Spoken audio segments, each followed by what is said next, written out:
Where is the second hand?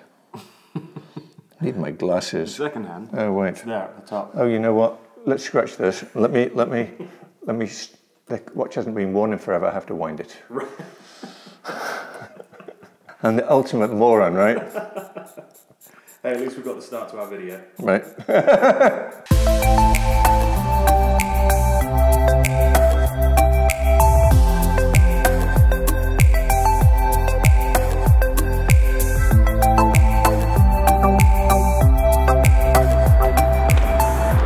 Hi guys, we're here at Chase Bank. I just came to pick up some watches and I'm doing this for you because there's been so many requests to see watch collection. It's a tough thing for me to do because I have to keep them in the bank. My insurance insists on it. So we're going to do it bit by bit. There's a bunch in here. Let's go take a look at them and we'll do episodes 2, 3, 4, 5 sometime in the future. Let's go.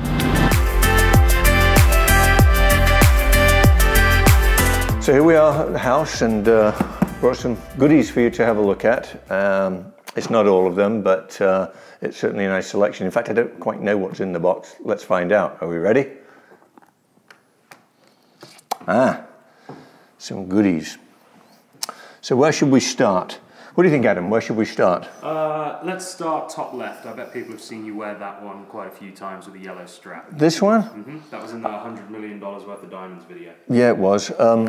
Let's keep this one till last because this is one of my favourite ones. Okay. So this one's we'll come back to this one. Well, let's start with the So why did I even ask you? Let's start with this one. Okay, so this one here, this is, let me take it off. This is a AP Audemars Piguet Offshore, and this particular model is called a Navy. The reason it's called a Navy is because I don't know if you can actually see, it might show up black on the video, but the subdials and the hour markers are blue, navy blue, and the buttons themselves are also navy blue. So this is a pretty fun watch. You can swim in it, you can really, drop it, you can do anything with it. Just a fun watch.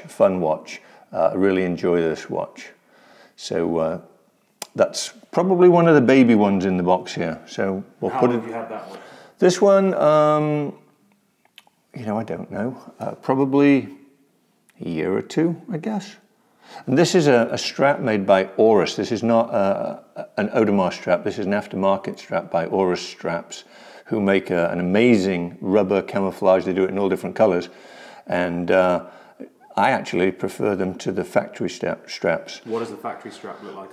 This one comes with an alligator strap, and you can't swim in it, obviously, because it will destroy the alligator. So I replaced it with the rubber. I think it looks really, really good. So let's pop that one away. Before I forget, because I might as well show you this one that's on my wrist as well, otherwise I'll completely forget about it. So this is the Rolex Day-Date Presidential. And this particular one is the 41mm model. It's the biggest one they make. They actually stopped making this one last year and replaced it with a 40mm one, which I don't quite understand why they did it. This has become very sought after now because it's rare. They don't make it anymore and everybody wants this and not the 40. But it's a beautiful watch. Great everyday watch. Has some weight to it. Very, very pretty. This is made from 18 karat yellow gold. I should have said that what that one is made from. The AP that we just had a little look at is made of stainless steel, so it's not a precious metal. But this one is solid 18 karat yellow gold. So I'm going to put that back on my wrist. Let's move on.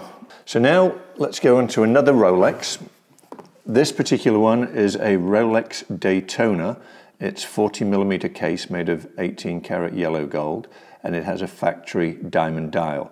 That means that the hour markers are actual diamonds, and it's a chronograph. So what we do here is these unscrew, and you see how the little notches come out. Well, when you unscrew it, it goes flat, and now that you can activate them. So if I press this one, it stops the second hand. It was already going, and if I press that, it resets it to 0. So if you wanted to time something, you'd press ready, steady, go, and the second hand, well, the stopwatch starts to run, and then when you want to stop it, you press again, and then this one resets it back to 0. These subdials count the minutes and the hours that the stopwatch has been running, and the one on the left here is a continual stopwatch. Ring, ring. My phone is ringing, and I hope the housekeeper picks it up, because I'm not going to.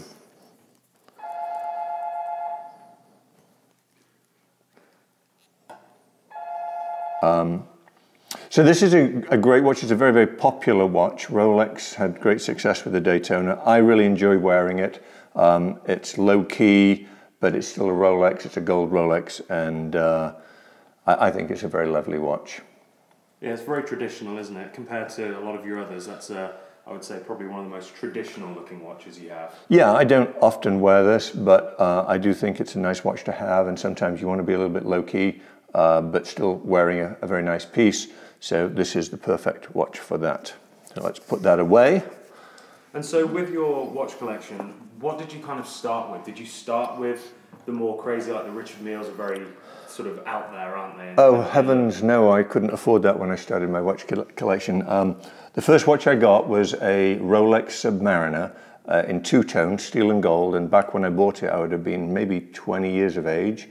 It was a big deal. It was probably $4,000 or $5,000, which for me was the same as buying a house. It was unobtainable, but I wanted it, and I thought to myself, well, hey, set myself a goal. That's my first goal. In fact, it was. I wanted to get a Submariner, and I did.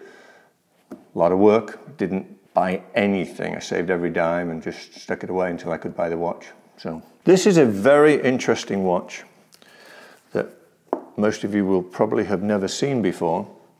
This is a Romain Jerome, and it's made with parts of the Titanic.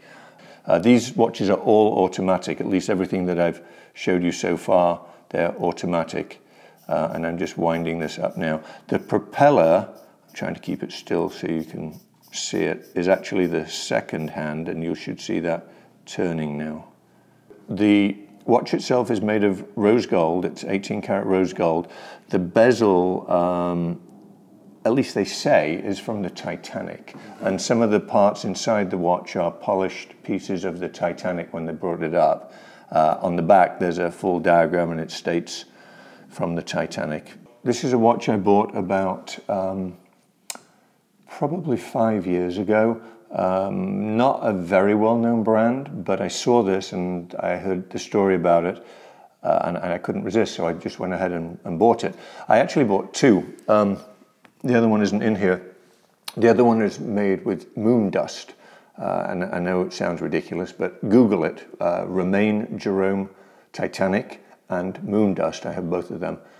Very fun watches, and they pride themselves on making watches using components from volcanoes that erupt, from the moon, from the Titanic, and all sorts of other things. Do they do like a unicorn tears one?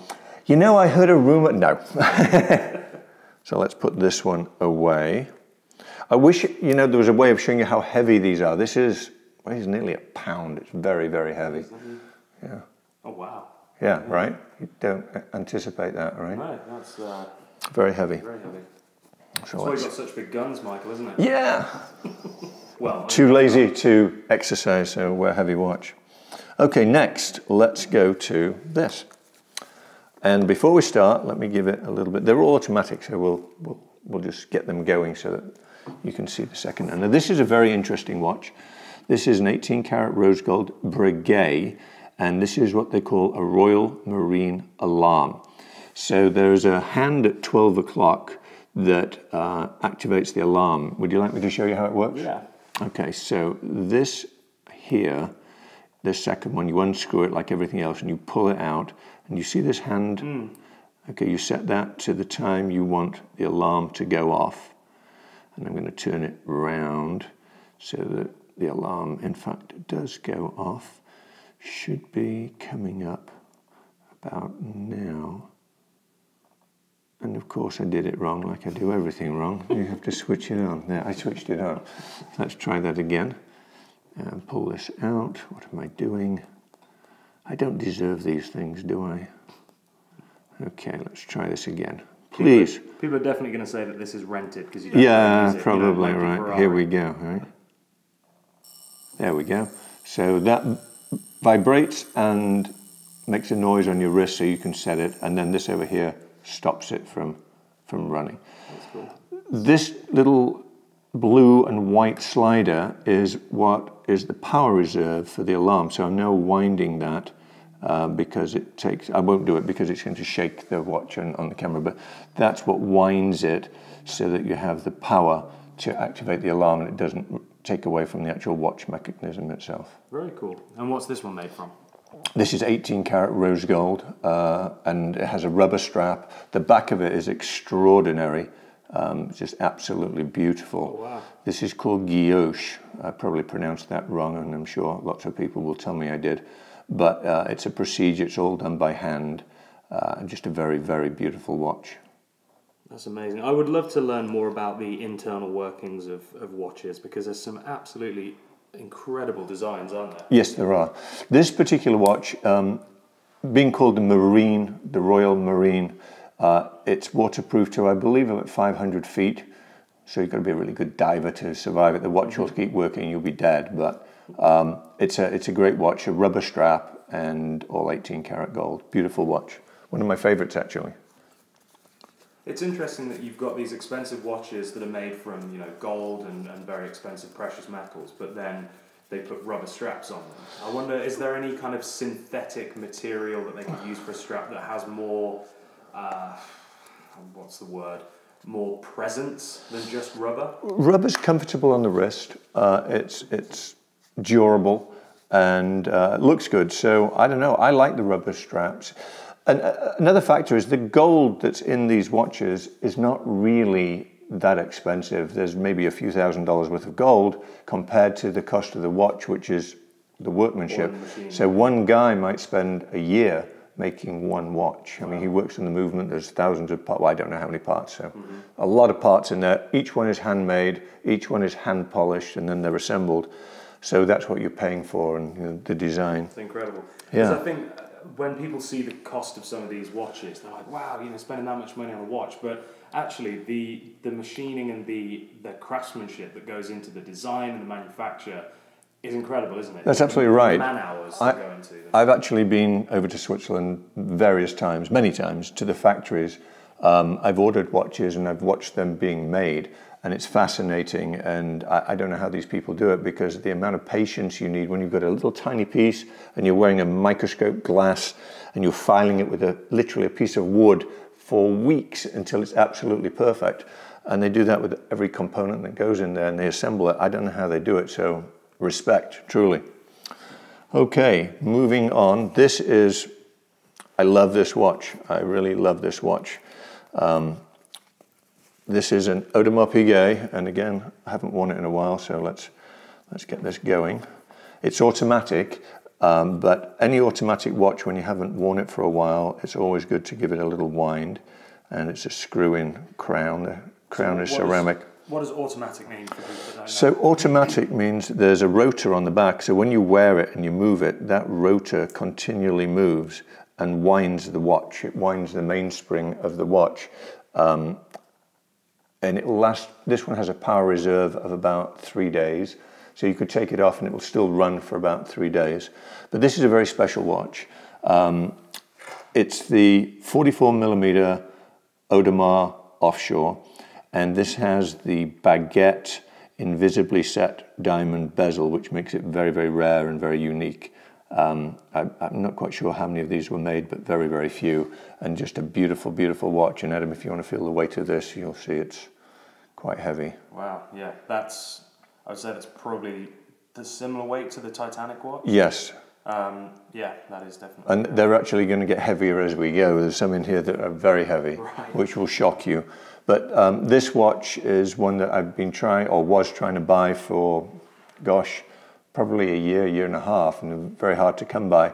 And somebody located one for me, and it was like, yeah, I've got to have it. So one of my pride and joys. This is a Richard Mille RM1103.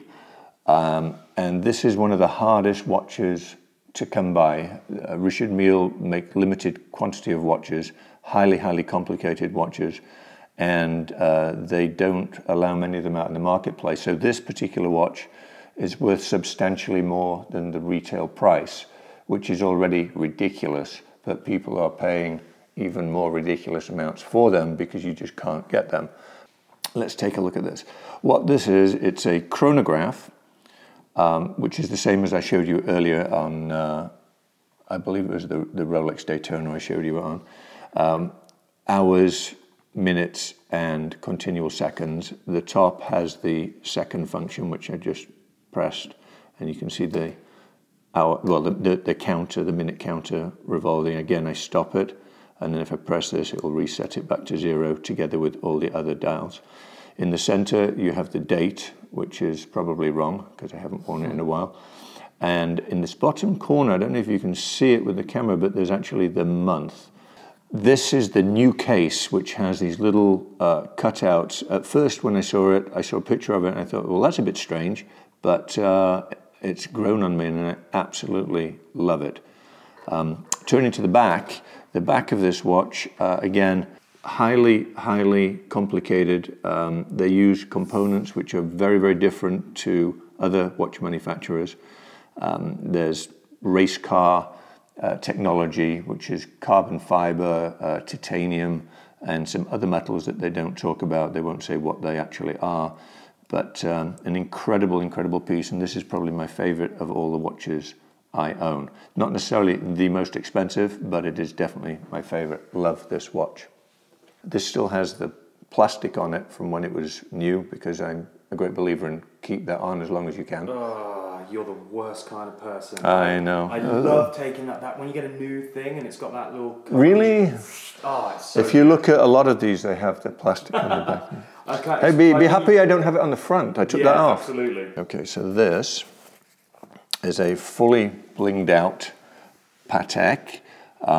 This particular one is stainless steel, and these diamonds are aftermarket diamonds, which have been... It looks like it's made entirely from diamonds. Yes, you can barely see any of the stainless on there. That's the goal. But yeah, this is a stainless steel, and it's got the diamonds on it, and this is the back of it. These are a great watch, although not my favorite. I rarely wear Patek. It's very, very thin, as you can see, and I like chunky watches, and this just, as nice as it is, it doesn't do it for me.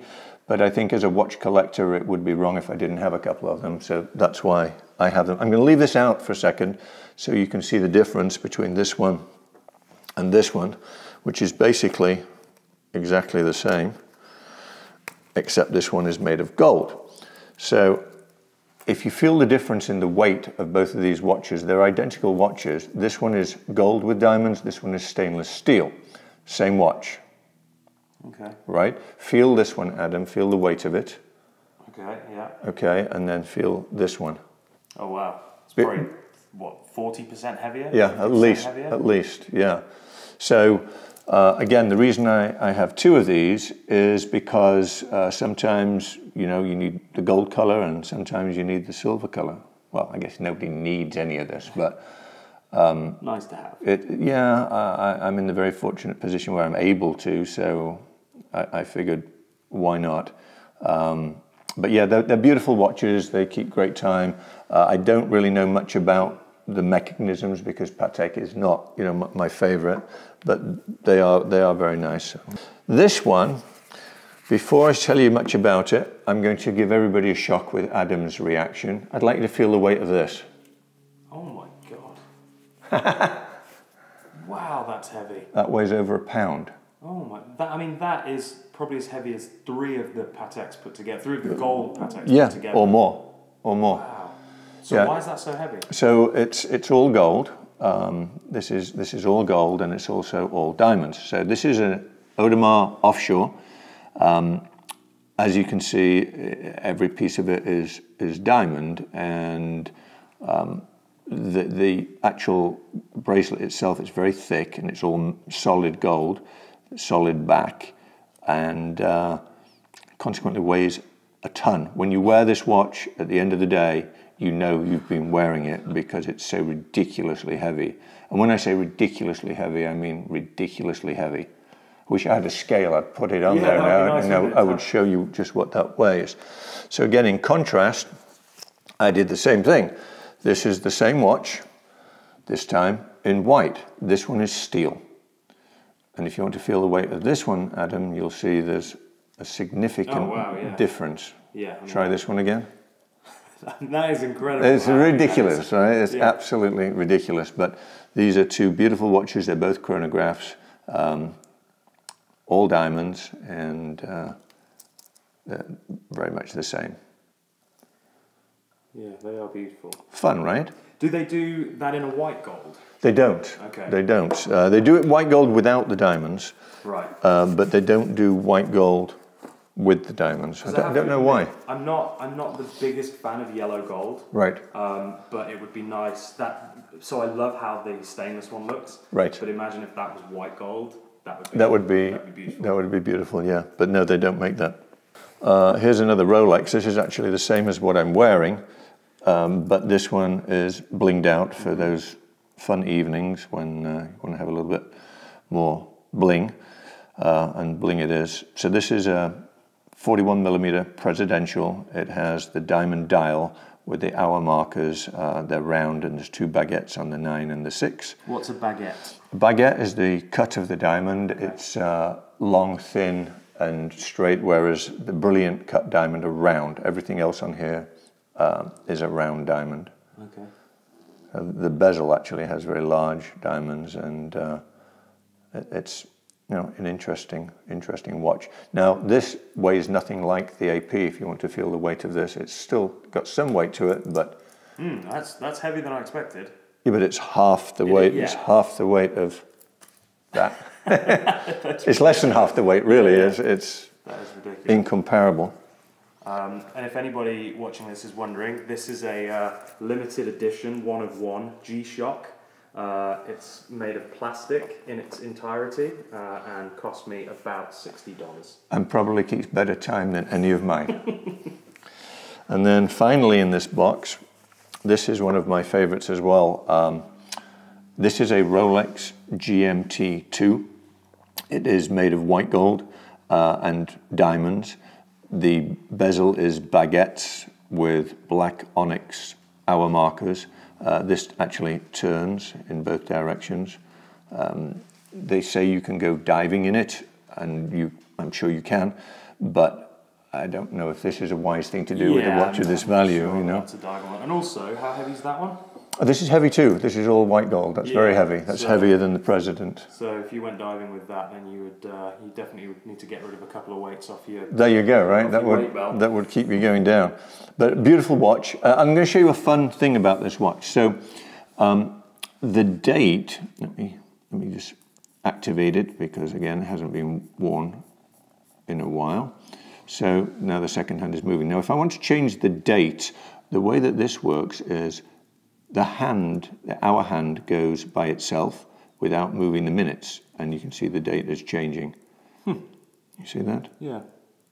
So I've shown you a bunch of watches today. Each and every one of them has a story behind it, why I bought them, why I was attracted to them, why I think it's a good watch to have. Didn't want to tell you too much about them because there's been a lot of watches here. We've taken a lot of time. But if you want to know more about them, please let me know in the comments. Anything else you want to see as well, let me know. I'll do my best to accommodate that for you, and we'll do some more watches in the future. Please hit that subscribe button, hit the bell. That'll tell you when there's a new video up there. And hey, what time is it? See ya.